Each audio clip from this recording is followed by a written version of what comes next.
Welcome to the Anime Audiophile Podcast. Please like and subscribe for more. Thank you. Sasuke Shinden, the teacher's star pupil. Chapter 1.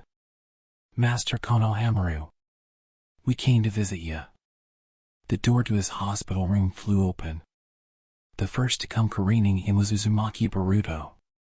He arrived empty-handed, despite the custom of bringing flowers or a gift to an injured teacher in the hospital. Boruto. You're too loud. This is a hospital. Quiet, Uchiha Sarada chided her teammate as she followed him into the room, holding a bouquet of sakura blossoms to her chest. How are you feeling, Master Konohamaru? Mitsuki was the last to enter, carrying a paper bag and looking relaxed as ever.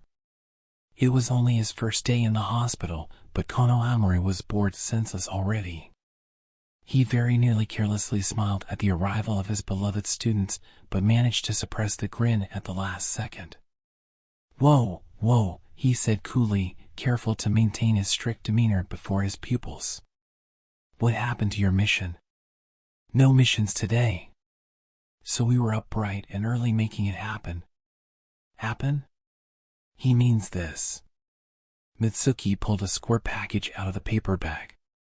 The name printed on the wrapping was that of the most popular traditional sweet shop in the village. Their strawberry daifuku cakes were particularly popular. The shop only made 400 a day, so they were impossible to get a hold of unless you were in line before the shop opened. Strawberry daifuku. We all lined up together. Sarada sang happily as she arranged the sakura branches in a vase. Boruto took the box from Mitsuki and ripped open the wrapping.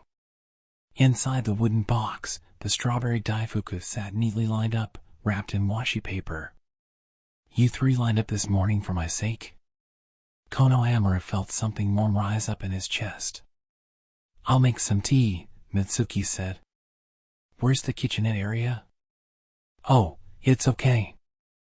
I'll do it. Konohamaru held the boy back and grabbed the cane at the edge of the bed. It's too depressing to be in here all the time. I'm glad to get out of this room. As he stepped out of his hospital room, his students pulled out the round chairs stacked in one corner and sat down. I can't believe a ninja like Master Konoha would be hurt badly enough to have to stay in the hospital. Sarada sighed. Mitsuki nodded. It's fortunate that none of the passengers were injured, though. Sarada turned on the TV. On the screen, a girl with golden hair was in the middle of an interview for the mid-morning news. Who's that? Sarada frowned. Himino Lily. You don't know her? Boruto's eyes grew wide. I don't really watch TV. Who is she? Some kind of TV personality? An idol. She's really popular right now. On TV all the time. As he spoke, Boruto picked up a strawberry daifuku and peeled the paper away. As if led by his example, Mitsuki and Sarada also reached out for a small cake. That girl's an idol? Sarada gazed absently at the TV as she unwrapped her daifuku. The girl on the screen was definitely cute. She wore white boots and a mini dress with far more frills and ribbons than could ever be functional.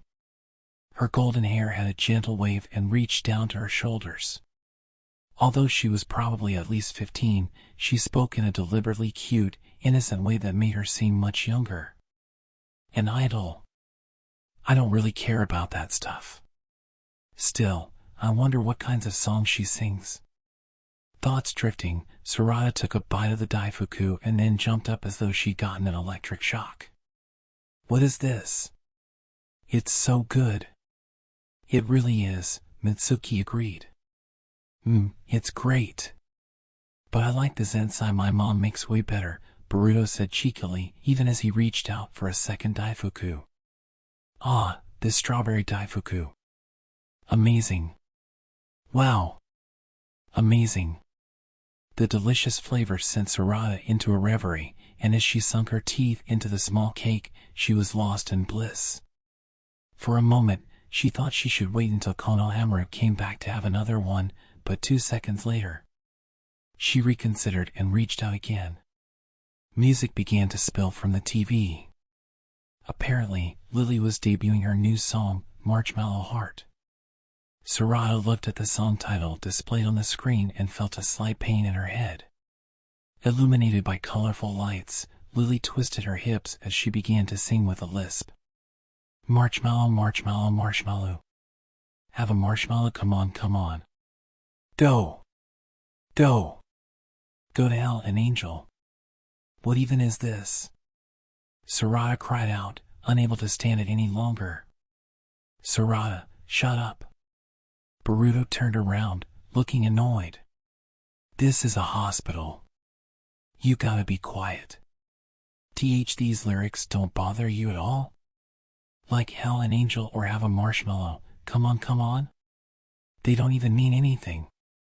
I don't care about the lyrics, he replied, finishing off his daifuku in a single bite. He was more interested in eating than the song. I mean, it's not like I especially care or anything, Sarada protested. But, it's like, I can't help but get upset when they're actually putting these ridiculous lyrics on TV. She shot an angry glance at the screen. Lily was quite passionate in her performance as she crooned the nonsensical marshmallow puffy puffy puff puff puffaya. Oh. It's too much. I can't listen to this anymore. Sarada brought her fist down on the remote control and the TV screen turned black. I guess. I thought it was a pretty interesting song, though. Mitsuki started to hum the melody. I don't get boys. Still, this daifuku really is delicious. She nibbled at a strawberry daifuku while the three of them chatted until Konohamaru returned. He leaned on his cane, deftly carrying a tray of teacups in one hand. Oh, you all just went ahead and ate without me, Konohamaru laughed and handed each of his students a cup of tea.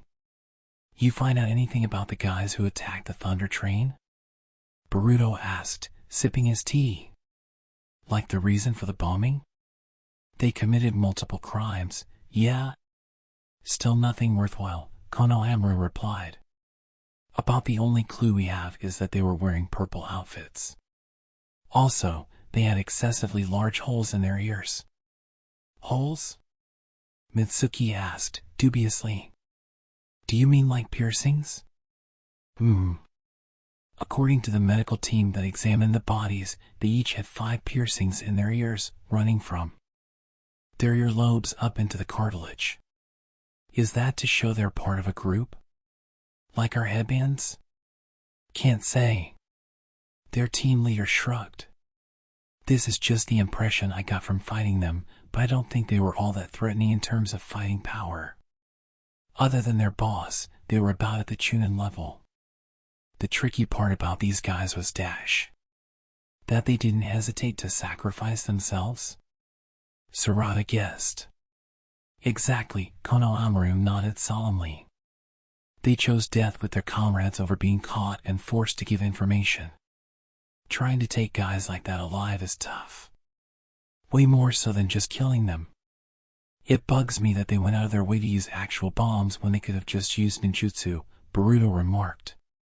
If this mysterious group's objective was an indiscriminate attack on villagers, there could be serious damage ahead if they didn't figure out some kind of countermeasures soon.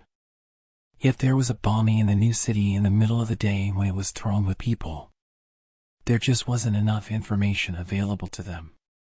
They couldn't know how urgent the situation was. At a loss for words, all 4 fell silent. The air in the hospital room was still. Maybe I'll have a strawberry daifuku, Konohamaru said bravely, trying to lift their spirits again. He lifted the lid, but the inside of the daifuku box was empty. What? Stunned, he checked the inside of the box 4 more times. But no matter how many times he looked, there was nothing in there. Why you?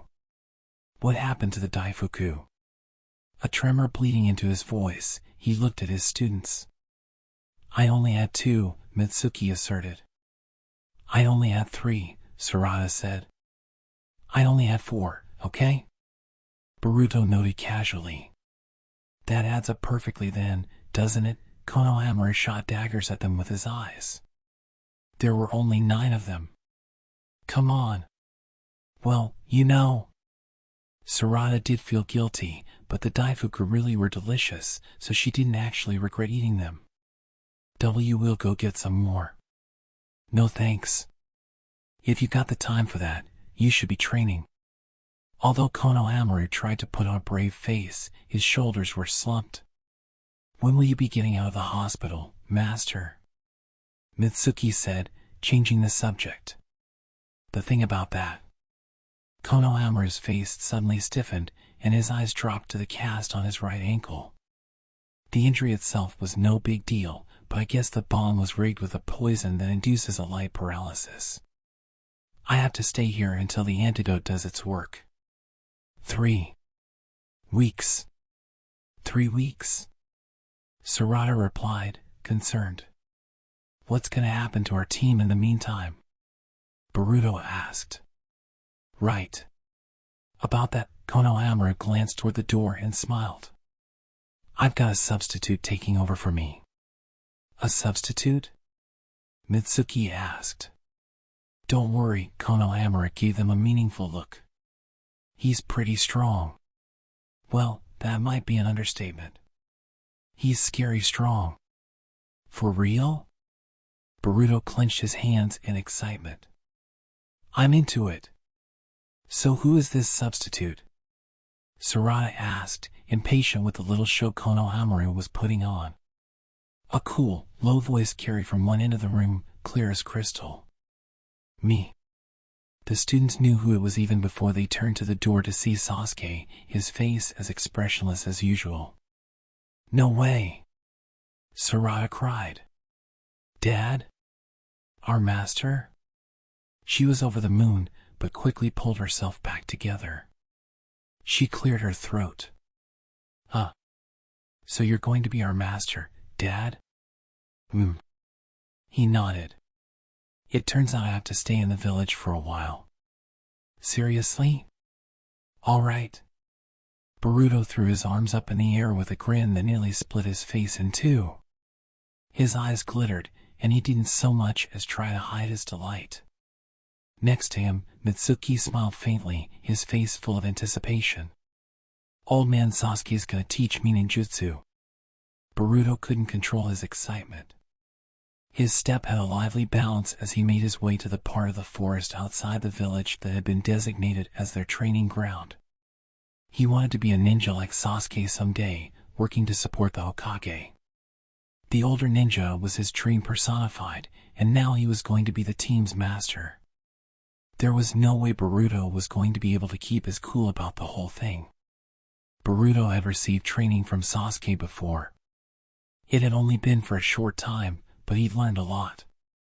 That period of training was even the reason why he ended up rethinking his relationship with his father. Boruto treasured the time he'd spent with Sasuke. I've gone on a bunch of missions since then, and I have to have grown a little. I'm definitely gonna show old man Sasuke how strong I've gotten. This first day of training was going to be the stuff of his dreams. What KRR? ZSSSHHRRRK. Boruto stared speechless as Sasuke's kunai shot forward, systematically mowing down the trees of the forest before reducing the cliff rising up in the distance to rubble. A kunai can produce that much power?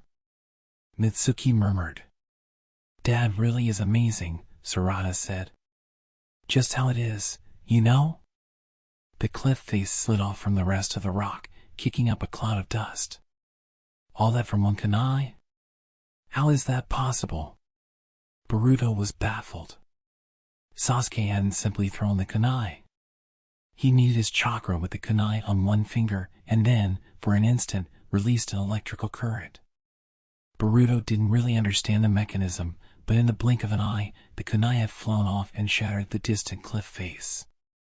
Sasuke lowered his arm, looking cool and composed, and turned toward his students. Maybe you're not yet ready to learn this technique, however. A silent rebuttal rose up in all of their hearts, so why'd you show it to us? Calmly, Sasuke pulled a handful of small dice from his leather bag. He distributed 2 each to Boruto and his comrades. Your first task. Use ninjutsu to get doubles with these dice. You must not touch the dice. All three looked at one another doubtfully. There are any number of ways, Sasuke said, tossing 2 dice into the air. He then pulled 2 shuriken out of his bag and flung them after the dice. The shuriken flew through the air and grazed the corner of the 2 falling dice, knocking them down onto the grass. The spinning blades then arced around to boomerang back to Sasuke's hand. The members of Team 7 crouched down and checked the faces of the dice, 2 sixes. Wow! Boruto said, eyes round. Mitsuki also stared at the matched pair, while Sarada turned a smarmy smile on the 2 of them. Not that it's any surprise, Boruto thought. But old man Sasuke really is super amazing. Thus, Boruto and the members of Team 7 applied themselves to the task of aligning the dice. With their dice set up on stumps and rocks, they each considered the best way to actually move the tiny cubes given their own particular talents and personalities. I'm going with shuriken, Sarada decided. She gently tossed a shuriken toward the dice on the stump. Bam! The blade slammed into the stump, missing the dice by a few centimeters. The air kicked up by the impact caused the dice to wobble, but not so much that either one rolled over. She decided she was aiming too wide and needed to tighten up a bit. This time, the shuriken hit the dice and split them each in 2. She took a closer look and found that the dice were actually sugar cubes marked with candy dots. They weighed almost nothing and would crumble at the slightest shock. She was going to have to move them with just the right amount of force, not too much, not too little, or she'd never be able to roll doubles. Mitsuki had decided to use wind style and move the dice with a light breeze. He meant to nudge the sugar cubes with a gentle puff of air, but instead, the dice shot off into the forest. I'm strong with Rasengan. Boruto decided to make use of the flow of the Rasengan chakra to set his dice rolling. First, he created a small Rasengan in the palm of his hand. Even the slight pressure from this sent his dice flying, even though he hadn't so much as touched them yet. In order to get the dice to roll and the 2 faces to line up, he would have to hit both sugar cubes at the same time hard enough to move them, but not so hard that he crushed them or sent them shooting off into space. It seemed like an underwhelming and dull task, but it demanded incredibly fine control. Gah!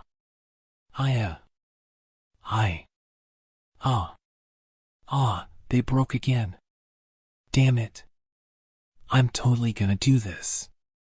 The 3 young ninja threw themselves into their training, complaining loudly all the while, as Sasuke stood back and watched them. He couldn't help remembering his own training back when he was still a genin, those long days alongside Naruto and Sakura under Kakashi's tutelage. He'd only been attached to Team 7 briefly, and he wanted to become a ninja for different reasons from the rest of them. Even so, that brief period had laid deep roots inside of Sasuke, roots that held fast even now. With a wry smile, he realized he was, of all things, waxing nostalgic, which was very unlike him. At the same time, however, he keenly felt how much the world and with it the shinobi way of fighting had changed since then. Gone was the turbulent era of war and blood spilled in vain, a time that had demanded brute strength of ninja and nothing else. Maintaining peace required not military might but rather diplomacy between a stable society and other countries. Necessary now was not simply a battle-ready ninja, but one who could also react with clever statesmanship to whatever the situation demanded. Through Naruto's efforts, the village of Konohagakure had changed. With the era of war at an end and trade thriving, the various countries had begun to share their progress and discoveries with each other, leading to remarkable modernization in the Land of Fire. Citizens could now go about their lives without worrying about their future or cowering in fear. As the villagers of Konoha rejoiced in the peace, their memories of the world at war gradually faded. And they had long forgotten that one man had alone borne the burden of a crime and struck out at his own clan for the sake of peace in the village. Sasuke had come to feel that it was best this way. He remembered his brother. That was enough. There was no need for the new generation to don mourning clothes as well. And as he watched Sarada, Mitsuki, and Boruto, he felt he could perhaps understand what had been going on in his brother's mind when he'd sacrificed himself for the sake of the village. This new generation of children had been nourished on the teachings of the village of Konohagakure. Sasuke felt a thrill of satisfaction at the idea that everything his brother had fought to keep safe was now being passed along to the younger citizens of the village. It made him believe that the long, long days and nights of war hadn't been in vain. Education. Perhaps this was the most critical element in safeguarding their village and the country itself. Old man Sasuke. You're the master. Give us a hint here. Sasuke abruptly lifted his face to meet a pair of carefree blue eyes, even bluer than the ones he was used to. What's wrong, Boruto? We tried Rasengan and Shuriken and all kinds of stuff, but nothing's working. You gotta tell us how you did that with the Shuriken. A hint? Sasuke took a Shuriken in one hand and found himself at a loss for words. He performed the movement unconsciously, guided by his senses, the same as breathing. The whole thing was extremely difficult to describe. You hold it like this, and throw it. That doesn't tell us anything at all. Boruto stamped his feet in frustration. How do you adjust the force?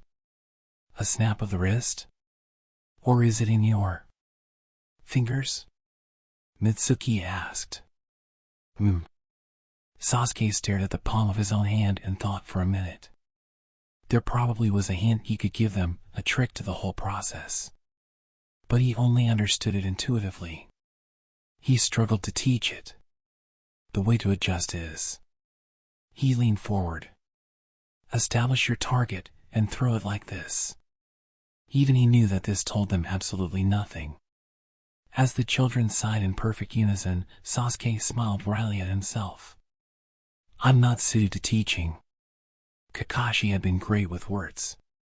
While Sasuke simply acted on instinct that defied explanation, Kakashi communicated all of his knowledge and experience to the next generation in an easy-to-understand manner. I've got a long way to go as a master, Sasuke thought. In the end, Boruto wasn't able to get doubles with the dice, despite practicing until the sun went down. He had annihilated the powerful Momoshiki with his Rasengan, and yet he couldn't make a single sugar cube roll the way he wanted. It was humiliating.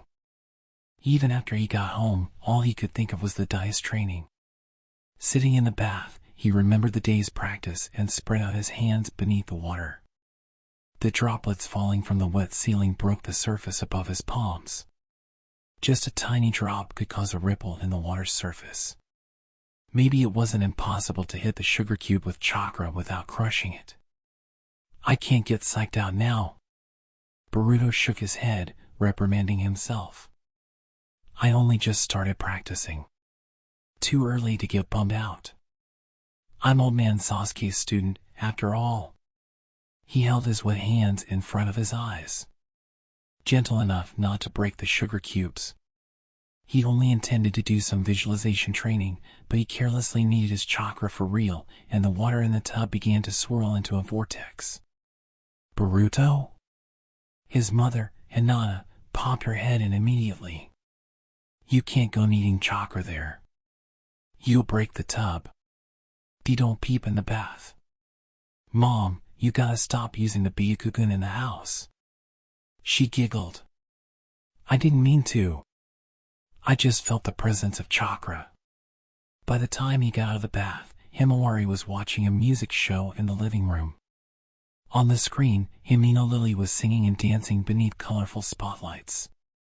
Drops of sweat were flying off her. Have a marshmallow, come on, Himawari hummed along with Lily, her eyes glued to the screen. Himawari, you like Himino Lily? Boruto asked. Yeah.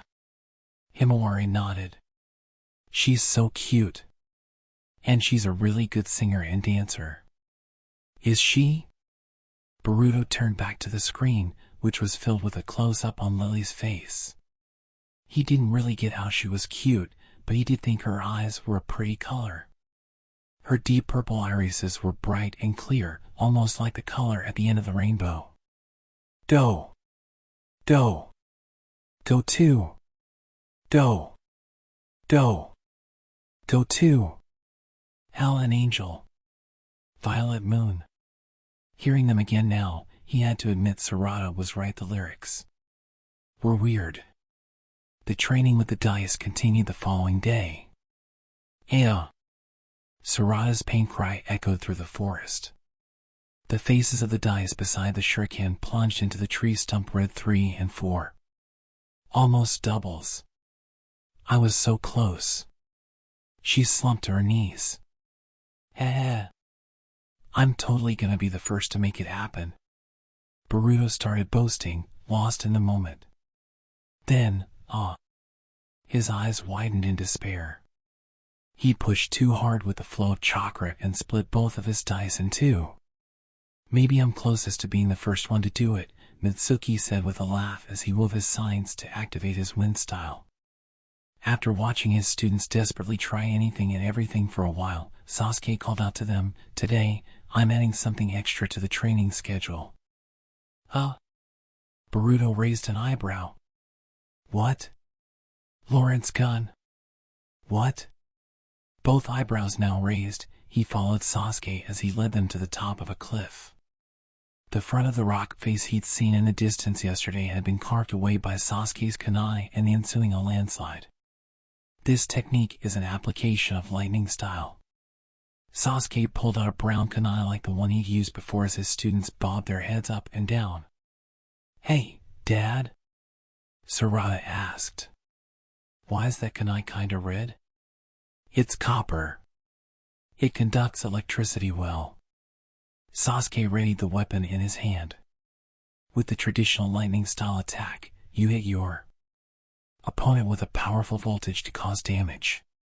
Boruto, your purple lightning is like that. But this technique is fundamentally different. It makes use of the fact that powerful electrical currents generate magnetic fields, a principle the scientific ninja team discovered recently. They're calling it electromagnetic induction. Boruto scoffed at the word scientific ninja team. Sasuke turned toward the rock face in the distance and stretched out one arm, balancing the kunai on his middle finger. Position the weapon in the direction of your target and set 2 bolts of electricity on either side. Electricity crackled upward from his palm.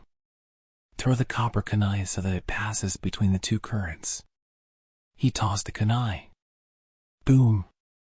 The instant the bolts on either side touched it, the kunai shot forward, fast enough that it shattered the sound barrier with a thunderous boom. It mowed down the trees of the forest and crashed into the rock face. This technique generated a force that was on a different level from anything a bare hand could manage. Boruto doubted that the Hokage himself could throw a kunai faster. Sasuke turned back to his stunned students. "First, try splitting the basic lightning style attack into 2 bolts of current. You want to generate a current in each hand at the same time." "Okay." Sarada and Mitsuki shouted in perfect unison. Only Boruto stayed silent, looking glum as he glanced at the dust cloud that had enveloped the rock face. Sasuke was not blind to Boruto's reaction, but he continued the lesson, pulling copper kunai out of his bag for each of his students. Copper kunai are prone to rusting, so polish them regularly with vinegar. They're not as powerful when they're rusty. "This is very interesting," Mitsuki said as he accepted the kunai. A normal steel kunai is first heated in fire and then coated with a blackening film to protect it from rust. And yet a copper kunai is the opposite. You polish it in vinegar so that it doesn't rust. You know your stuff. Sasuke looked at Mitsuki, impressed. "Master Konohamaru taught us about it." "I knew that, too." Sarada immediately staked her claim. Rather than chiming in himself, Boruto stared at a bird in the sky. "What's wrong?" Sasuke asked when Boruto didn't move to take the kunai from him. "Oh, I'm gonna go practice moving the dice some more," he replied dully, and returned to the forest. Before he knew it, the western sky had taken on a faint red hue, and he hadn't managed to roll doubles even once. "I'm definitely gonna make it happen this time." Boruto held the dice in his hands as he needed his chakra. The dice turned twice and then stopped, a 3 on each face. "I did it!" The thrill of victory was fleeting. A breath later, the die on the right slowly tumbled one more time to display a 1. Gah! Come on! Boruto kicked his legs out and flopped back. He'd been so close, which made it all the more vexing.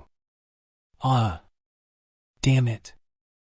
I guess Sarada and Mitsuki are practicing that lightning-style technique right about now. That electromagnetic whatever it is. Boruto leaped to his feet, grabbed the dice, and flung them away, annoyed. Don't get so worked up. The voice came from above his head. When he lifted his face, he saw Sasuke looking down on him. I wasn't. It's not like that. Knowing how dejected he sounded, Boruto quickly averted his eyes upward. A crow glided through the air above them. Sasuke sat down on a stump. Instead of looking at Boruto, he also directed his gaze up toward the sky. Boruto, you hate science? Why would you think that? Just a hunch. Dyed orange, the sky seemed almost on fire, and the wind coming at them was brisk. Even so, it was a peaceful sunset. The grass swayed in the breeze, and their long shadows rippled in slight waves. It's not that I hate it. It's just... Boruto began to speak slowly, feeling guilty somehow. It's just like all that stuff about making it last with blackening, and the Lawrence gun and all that.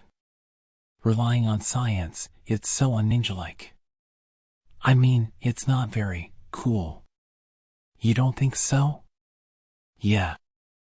I don't actually like science. Rolling clouds blocked the setting sun, casting shadows on Boruto and Sasuke until the gentle breeze slowly pushed them away. If you know science, you can use ninjutsu even more effectively. Sasuke watched a bird returning to its nest as he spoke. Science and ninjutsu aren't in opposition. They grow from the same roots. Boruto lowered his eyes and glared at the ground. I know. He was thinking about a bitter memory from his Chunin exams when he'd secretly used a forbidden scientific ninja tool and was disqualified after being discovered by none other than his own father. In his head, he knew science was definitely not a bad thing, just like Sasuke said. But his irrational heart rejected the whole idea out of hand. Just hearing science brought back his guilt over the exams. Boruto, you're an excellent ninja, Sasuke said. You've been blessed with an excellent education, and you've got the talent and determination to go with it. If the ninja who have died protecting the village could see you, I'm sure they would be proud. As if. Boruto spat. He was certain Sasuke was just being nice, which only made him feel more pathetic. All those generations of ninja. They'd laugh at me, living this easy life, science everywhere. Of course they wouldn't. This kind of peace, this progress, was exactly what the warring era ninja dreamed of while they spent those long hours studying and honing their skills. He pulled a kunai from his pocket. Protected from rusting, it emitted a dull light. By burnishing the kunai, you keep it from corroding. A special power causes it to accelerate when you throw it between two bolts of electricity. Just to obtain this meager knowledge, so many of our predecessors made countless observations, did endless analyses. The scientific ninja tools are the grand sum of this accumulation of knowledge. True, it wasn't appropriate for you to use one in the Chunin exams, but they can be a powerful weapon in actual battle. A force to protect the village. The clouds slid along above them. And Sasuke and Boruto were once more bathed in the light of the setting sun. Sasuke's normally black hair and eyes shone a strange orange. Many people spent many years building up this knowledge base. And Boruto, it's your generation on the front lines now. Sasuke suddenly looked at him, and their eyes met. When Boruto averted his gaze, Sasuke's face softened. I know you hate science. I must be boring you. Well, you know. You're sure talking an awful lot, old man Sasuke. Not as much as your father. Boruto looked off at where he'd thrown the dice into the bushes earlier. A line of ants now stretched out from the shattered sugar cubes. He wanted to live up to Sasuke's expectations, so much so that it hurt. Which was exactly why he was frustrated that he just couldn't get past this visceral hatred of science. It will be dark soon. We'll head back to the village. Sasuke stood up and started walking toward the cliff where Sarada and Mitsuki were training. Boruto followed him without a word. That night, Mitsuki stood alone on the branch of a massive tree, training on his own with the Lawrence gun. He was able to generate the lightning-style bolts, but they scattered the instant they came into contact with the air. Left to its own devices, an electric current would melt away into nothing. Holding one in the form of a bolt took real skill. The sky was quite clear. The half-moon shining sharply above the treetop looked like it was floating right in front of his nose. Crackle, crackle. Mitsuki concentrated on the image of a pillar, centering his electric current as he practiced generating the lightning style. That's a pretty interesting bit of training, The sudden voice from behind interrupted his focus. He looked back to find Orochimaru standing on a branch above his, looking down at him. What? Don't you have anything better to do? I was taking a walk, Orochimaru chuckled. The moon was so beautiful. Mitsuki raised an eyebrow. And you came all the way here. From what I saw, it looks like you're trying to control the flow of lightning style. But to what end? Eager to get back to his training, Mitsuki was being noncommittal in his responses, but Orochimaru kept talking. Apparently, he really didn't have anything better to do. By controlling the flow of lightning style, you can use a magnetic field to accelerate objects. I see. Orochimaru nodded. Electromagnetic induction? Mitsuki ignored him and focused his mind on the palm of his hand. He envisioned a straight line as he tried to pull in the current that was so intent on scattering.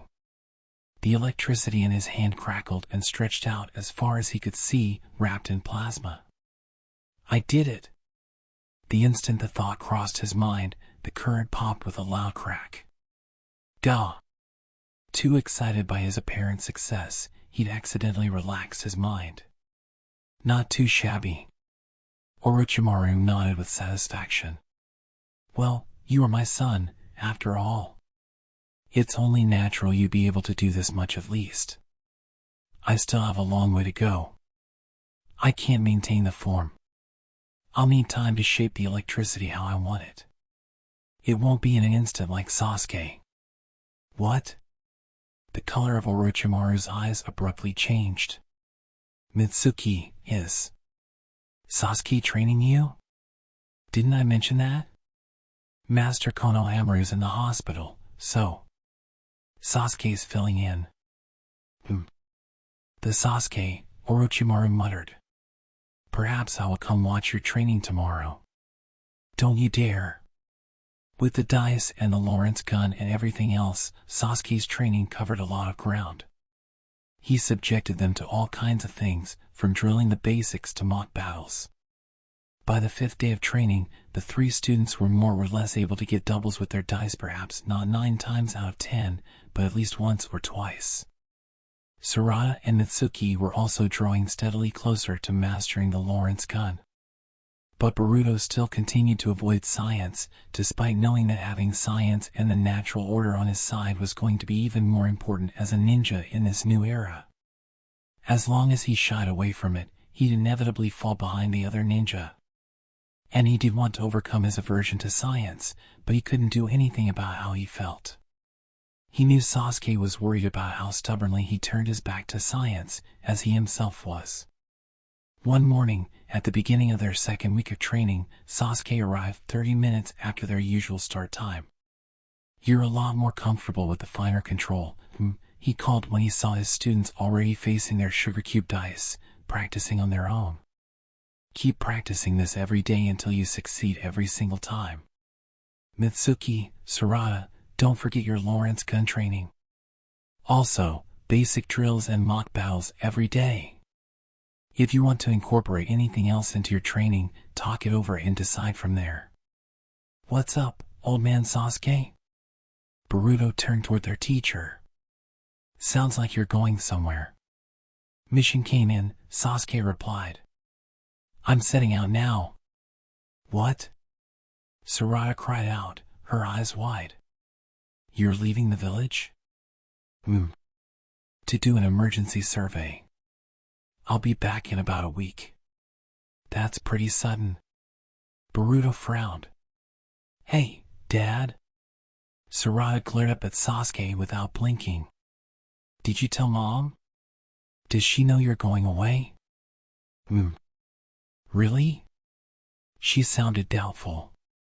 When did you tell her? I talked plenty with Sakura after you've gone to bed.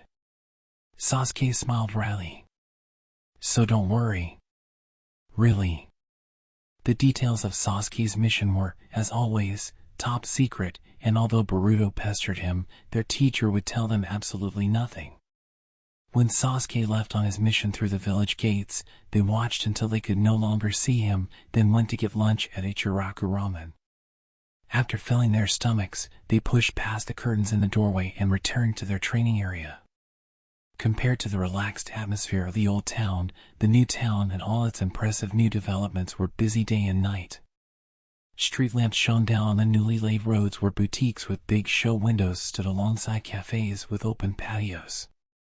A clerk called out the day's specials in front of the traditional sweet shop, and in the center of the crossroads, a cat mascot was handing out some kind of pamphlet. So like, that in Mitsuaya with Chocho was super good. Chocho's a big old rice ball herself, though. It's cannibalism. She's a cannibal. I don't know if I'd put it like that. They were walking along, lost in conversation, when a pamphlet was thrust before them. Boruto reflexively reached to take it, and a giant ball of flesh grabbed hold of his hand. Oh! Lifting his face in surprise, he stared up at the cat mascot. The cat brought its face in close to Boruto's ear. In a low voice, it said, "You three are ninja, right?" "Yeah, but." Boruto stammered. "What's with you?" "I have a favor to ask." The cat mascot dragged Boruto by his hand into a back alley. Sarada and Mitsuki hurried after them. The narrow alley was damp and deserted of people, anyway. A real cat, curled up on top of an oil drum, fled, looking annoyed. The cat mascot turned meekly back to the three ninja. "The truth is, I'm a little bit famous. But you're a cat. Someone's trying to kill me. But you're a cat. I want you to protect me. I can pay. But you're a cat." The three ninja looked at one another doubtfully. Maybe we should go to the hospital first," Mitsuki said as smoothly as possible. The cat stomped on the ground. "I really am in trouble." She popped off. Her costume's head, bright, wavy, golden hair came tumbling out. The ninja gaped, three jaws dropping at once. "Please, don't let me die in a place like this," pleaded Himino Lily. End of Chapter 1. Thank you for listening. Remember to like and subscribe for lots more.